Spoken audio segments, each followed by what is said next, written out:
చేసిన పత్రిక మరియు ఎలక్ట్రానిక్ మీడియా ప్రతినిధులందరికీ కూడా స్వాగతాన్ని తెలియజేస్తూ, తెలుగుదేశం పార్టీ ఈ సంకీర్ణ ప్రభుత్వం ఏర్పడి సుమారు 18 నెలలు పూర్తయినటువంటి పరిస్థితుల్లో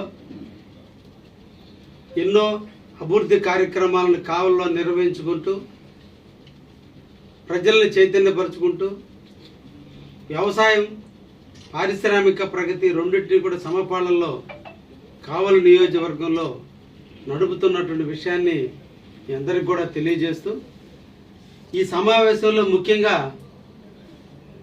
ఇటీవల కాలంలో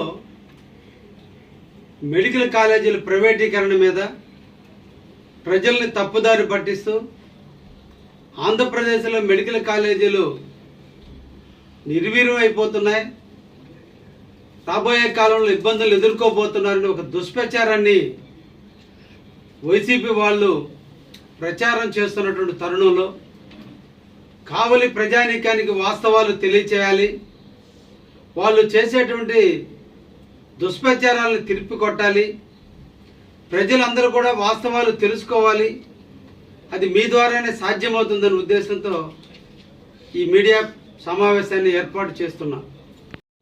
ప్రధానమంత్రి మోడీ గారు ఆంధ్రప్రదేశ్కి 17 మెడికల్ కాలేజీలు మంజూరు చేస్తే ఈ 17 కాలేజీలకి 1500 కోట్ల రూపాయలు అమౌంట్ కూడా ఆంధ్రప్రదేశ్కి వెచ్చించడం జరిగింది.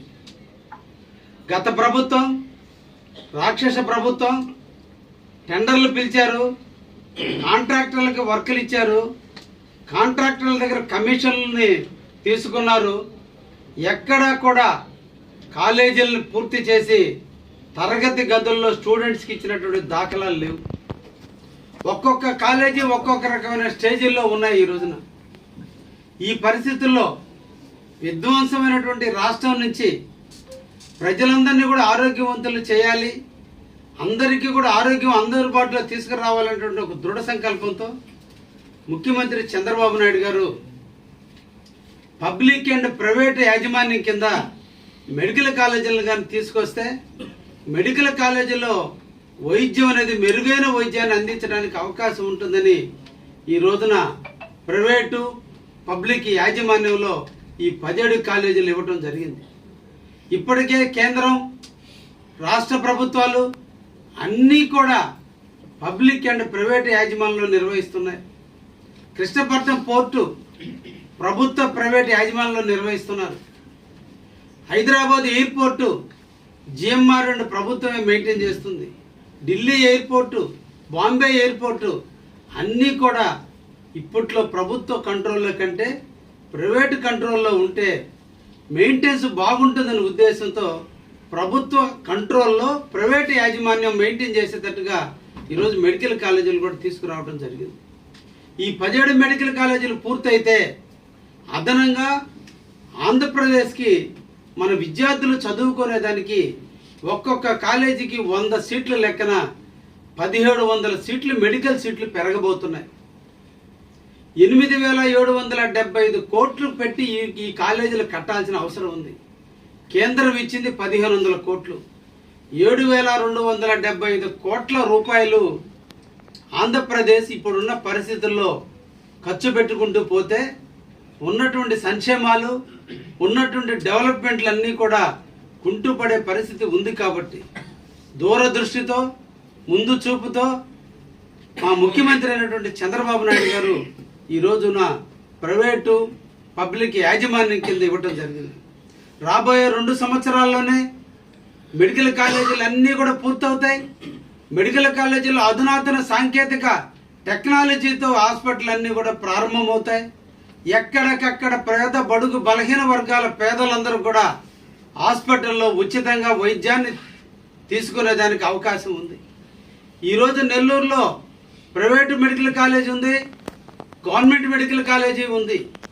నారాయణ గారి ప్రైవేట్ మెడికల్ కాలేజీకి అందరూ కూడా వైద్యం కోసం వెళ్తున్నారే తప్ప ప్రభుత్వ కంట్రోల్లో ఉన్నటువంటి మెడికల్ కాలేజీకి వెళ్ళటానికి ఏ ఒక్కరు కూడా సహకరించరు.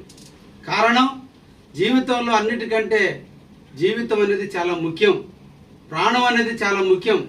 ప్రాణాన్ని ఎక్కడ మెరుగైన వైద్యం దక్కుతుందో ఆడికి వెళ్ళటం ఆనవాయితీ. కాబట్టి అందరికీ కూడా పేషెంట్ల యొక్క మనోభావాలకు అనుగుణంగా ఉండే విధంగా ముఖ్యమంత్రి గారు దూర చూపుతో ఈరోజు ప్రైవేట్ యాజమాన్యం చేతికి మెడికల్ కాలేజీలు అప్పచెబితే దాన్ని దుర్మార్గంగా ఈ రోజున 5 సంవత్సరాలు రాష్ట్రాన్ని పీల్చింది కాకుండా అభివృద్ధి జరుగుతుంటే అభివృద్ధిని కుంటుపడేటట్టు చేయాలని, ప్రజలలో లేనిపోని అపోహలు తీసుకురావాలని, ఏదో కళ్ళబొల్లి మాటలు చెప్పి వాళ్ళలో భయాందోళనలు క్రియేట్ చేయడానికి ముఖ్యంగా కావలి నియోజకవర్గంలో వైసీపీ నాయకులు ఇంటింటికి వెళ్ళి దుష్ప్రచారాన్ని చేస్తున్నటువంటి విషయాన్ని మీ ద్వారా ప్రజలందరూ కూడా తెలియాలని, ప్రజలందరూ వాస్తవాలు తెలుసుకోండి, జరిగినటువంటి వాస్తవాలు తెలుసుకోండి.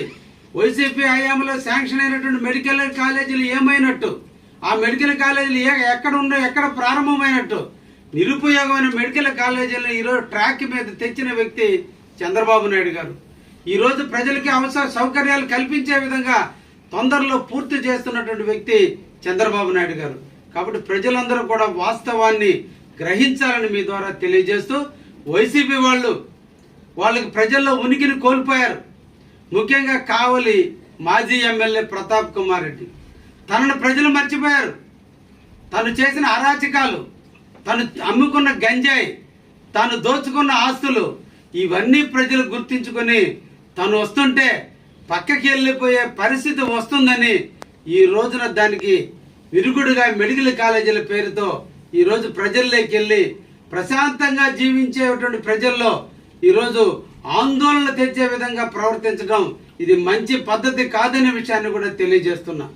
వాస్తవాలు చెప్పాలి తప్ప అవాస్తవాలను ప్రజలకి చెప్పి ప్రజల్ని వేరే రకంగా చేయటం మంచి పద్ధతి కాదనే విషయాన్ని కూడా ప్రతాప్ కుమార్ రెడ్డికి తెలియజేస్తున్నా.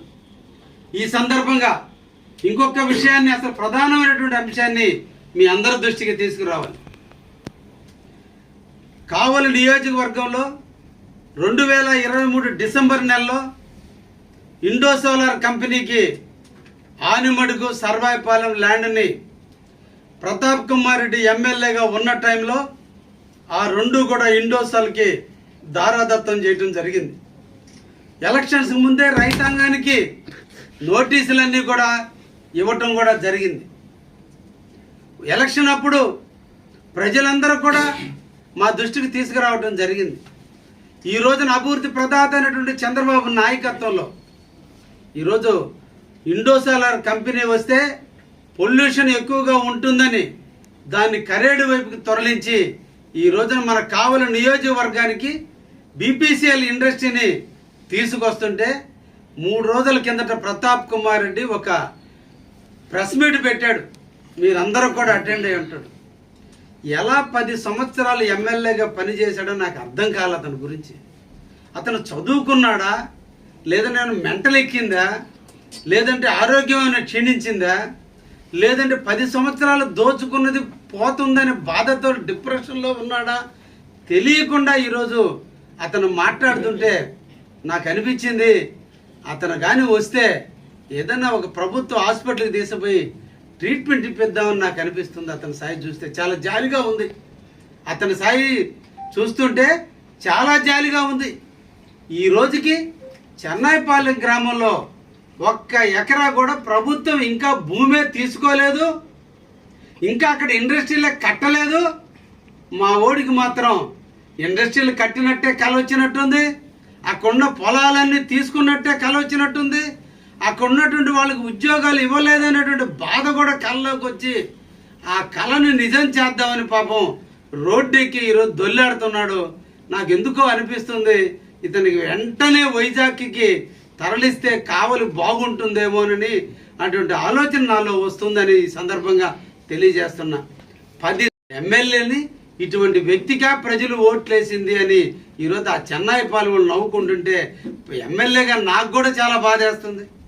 నేను కూడా ఎమ్మెల్యేనే. ఆయన 10 సంవత్సరాలకి దాపు ఆయన ఎమ్మెల్యేగా ఉన్నాడు. ఎమ్మెల్యేగా పనిచేసిన వ్యక్తిని ఇంత అసహించుకుంటుంటే నాకు కూడా కొంచెం బాధేస్తుంది. అసలు మేము భూమిలో ఇయ్యలేదయ్యా, ఇంకా ఇక్కడ ఇండస్ట్రీలే కట్టలేదు, మాకు ఎంత రేట్ ఇస్తారో కూడా మాకు చెప్పలేదు, మా ఒక్క ఎకరా కూడా కొలుచుకోలేదు. మా భూములు ఎప్పుడు ఇచ్చారయ్యా? మేము ఎప్పుడు ఇండస్ట్రీలు కట్టారు? మా బిడ్డలకు ఉద్యోగాలు ఇస్తారని ఎప్పుడు అగ్రిమెంట్ చేసామయ్యా? ఎమ్మెల్యే కావ్య కృష్ణారెడ్డి మాకు ఎప్పుడు ఉద్యోగాలు ఇప్పిస్తానని చెప్పి ఇప్పకుండా మోసం చేయాడని పాపం ఆడవాళ్ళందరూ అడుగుతున్నారు. ఒక్కసారి మీరందరూ కూడా మా ప్రతాప్ రెడ్డి ప్రతినిధులుగా ఆ చెన్నాయిపాలెం పోయి ఆ మహిళల్ని, ఆ పొలాలు ఇచ్చినటువంటి వాళ్ళందరినీ కూడా అడిగితే నిజంగా కానీ ఆ పొలాలు కానీ తీసుకొని ప్రతాప్ రెడ్డి గారు చెప్పినట్టుగా నిజంగా ఉద్యోగాలు ఇవ్వకుండా ఉంటే నేను కూడా మళ్ళా ప్రభుత్వంతో చర్చలు జరిపి ఉద్యోగాలు ఇప్పిస్తా. కానీ ఇట్లాంటి ఆరోగ్యం క్షీణిస్తే హాస్పిటల్కి పోవాలి, కానీ చెన్నాయిపాలెం దేనికయ్యా? లేదా కావ్యకృష్ణ అంటే దేనికయ్యా? బాగలేనిది మనసుకి ఆరోగ్యమా లేదంటే శరీరానికి ఆరోగ్యమా? ప్రజలు మర్చిపోయారు. ఈ 3 నెలలు ప్రశాంతంగా ఉంది కావాలి, మళ్ళా దిగారు, మళ్ళా స్టార్ట్ అయింది. ఎక్కడో ఒక దగ్గర పెట్టాలా? మొన్నటి రోజున నా మీద పెట్టాడు, తరివితే 3 నెలలు పోయాడు. మళ్ళీ ఇప్పుడు చెన్నాయిపాలెం ఈశాన్య పర్వటి నుంచి ఈశాన్యకి దిగాడు. ఈశాన్యంలోనే ఉంది వైజాగ్ కూడా. చెన్నాయిపాలెం కాకుండా వైజాగ్ పోతే బాగుంటుంది, కానీ చెన్నైకి పోవాలి దేనికి? ఒక్క ఎకరాన్న ఇచ్చుంటే మాట్లాడవచ్చు. ఇది సభ్యత కానీ ప్రజల్లో లేనిపోని అపోహలు పెట్టిస్తుంటే చూస్తూ ఊరుకోం. ప్రతాప్ రెడ్డి, నా కుటుంబ విషయాలు, నా తెలుగుదేశం పార్టీ ఇష్యూలు నీ సంగతి ముందు స్టార్ట్ చేసుకో. నేను హ్యాపీగా ఉన్నా, సుభిక్షంగా ఉన్నా. మా కావలిలో నా ఆధ్వర్యంలో తెలుగుదేశం చాలా బాగుంది. నీకు ఆ దిగులు పర్లేదు. ముందు నీ సంగతి నువ్వు చూసుకో నాయనా. నా కుటుంబంలోకి వచ్చి నా కుటుంబ విషయాలు, నా తెలుగుదేశం కుటుంబ విషయాలు నువ్వు పర్లేదు. నీకు ఆల్రెడీ నీ మొగుడిని ఒకటి తయారు చేశాడు అల్లూరులో, ముందు అది చూసుకొని ఆయన దానికి మెంటలు ఎక్కితే నువ్వు నా మీద పడితే ఎట్ట నాయన? మాది హ్యాపీ అయిన ఫ్యామిలీ, హ్యాపీ అయిన పార్టీ. మా పార్టీలో మేము ఏం చేసుకోవాలో మేము చేసుకుంటాం. ప్రతాప్ రెడ్డి, నా గురించి నీకు అంత సింపతి పల్లె. నాకు నువ్వు ఏడపోతావని భయంగా ఉంది నాయన. ముందు నిన్ను నేను భద్రంగా చూసుకోవాలి నాయన. మళ్ళా మన ఇద్దరం 29లో పోటీ చేయాలి నాయన. మన ఇద్దరం ప్రజల్లోకి పోవాలి నాయన. అందుకని నిన్ను నేను చాలా గాజు బొమ్మలాగా కాపాడుకుంటున్నాను ఆయన. నువ్వు జాగ్రత్తగా ఆరోగ్యం జాగ్రత్తగా చేసుకో, మనసుని జాగ్రత్తగా చేసుకో. నువ్వు హ్యాపీగా ఉండు నాయన. 2029లో బ్యాలెట్లో ఇద్దరం మళ్ళా చూద్దాం, మళ్ళా ప్రజల దగ్గరికి పోదాం, మళ్ళా చూసుకుందాం నాయన. ఇబ్బంది ఏం లేదు నాయన. నేను ఆ దేవుడికి రోజు పూజ చేసేది కావలిలో ప్రతాప్ రెడ్డి పోటీ చేయాలనే కోరుకుంటున్నాను ఆయన.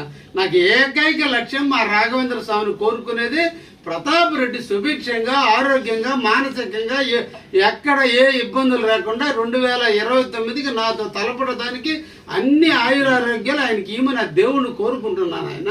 నువ్వు ఎందుకు బాధపడతావు? నా గురించి బాధపడబల్లా. నువ్వు ప్రశాంతంగా జీవిస్తే అంతకంటే సంతోషం నాయన. కాబట్టి ఆరోగ్యం బాగలేకపోతే వైజాగ్ పో, మనశ్శాంతి కావాలంటే కేరళకు పోనైనా. ఒక నెల రోజుల పాటు శ్రీలంక తిరిగి వచ్చావు, మళ్ళా పోవాలంటే పోనైనా. నన్నెందుకు కలిపెడతావు నాయన నువ్వు? కావలి ప్రజలు సుభిక్షంగా ఉన్నారు, కావాలని కాపు కాయటానికి నేనున్నాను. ప్రశాంతంగా ఎక్కడ మేము వచ్చిన తర్వాత విస్తారంగా వర్షాలు కురుస్తున్నాయి, పంటలు పండుతున్నాయి, ఎయిర్పోర్ట్ వస్తుంది, ఇండస్ట్రీలు వస్తుంది, అన్నీ వస్తున్నాయి.